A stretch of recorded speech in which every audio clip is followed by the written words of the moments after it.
a bumblebee. They're not bumblebees, but I'm helping. Coming up on Around Town, intercepting a honeybee swarm is trickier than it looks.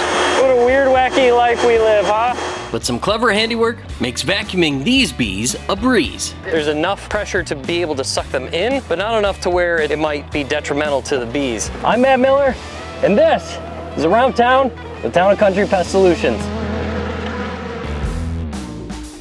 All right, so we got a call about a swarm of bees, and you have to act quickly when it comes to swarms because, well, you don't know how long the bees will stick around, and that's always kind of a gamble here. But seems like we got to the scene right on time. Jay has got a new piece of equipment that we're trying out here. Seems simple enough. We'll see if it can yield the results we're looking for.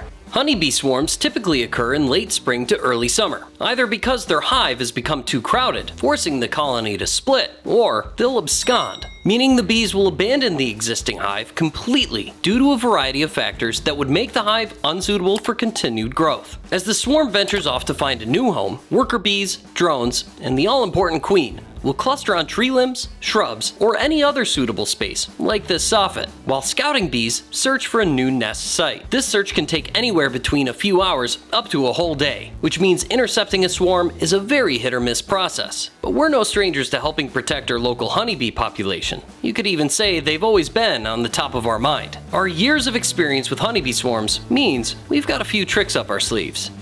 So I'm gonna go get that liquid and try and squirt it in there a little bit. So this compound that Jay's using, honey robber, the active ingredient is butyric anhydride. What is that? Let's find out. Butyric anhydride is a chemical compound often used in manufacturing resins and as a tanning agent to treat animal hides. It's also widely used by beekeepers as an extremely effective fumigant to repel bees away from honey supers for easier honey harvesting.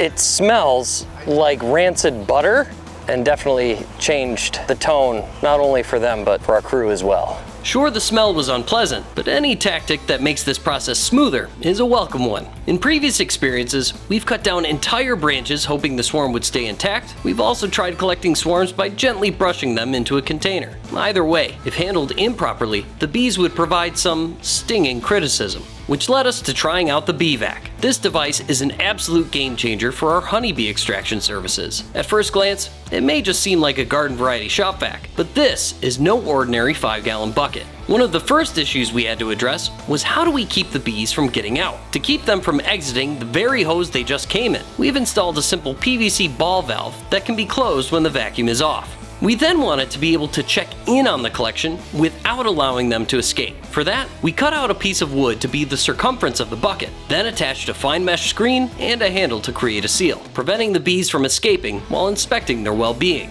With that in mind, we wanted to be able to adjust the suction force so that the impact into the bucket wouldn't harm the target bees, but still be strong enough to coax them in. That's where a second ball valve, installed just above the inner screen lid, comes into play. Opening and closing it will alter the pressure, allowing us to dial in the perfect setting. James just invented this thing yesterday. We were hoping this? Yeah. Normally we open everything up and pull them out. And what's nice is I don't see any hurt bees.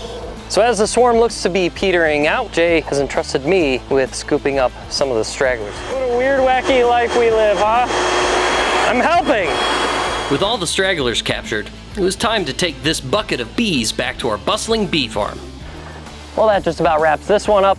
If you like bee content, make sure you check out our episode where we extract 2 colonies from the same house that was over 100 years old on East Ave. As always, I'm Matt Miller, and we'll catch you at the next job.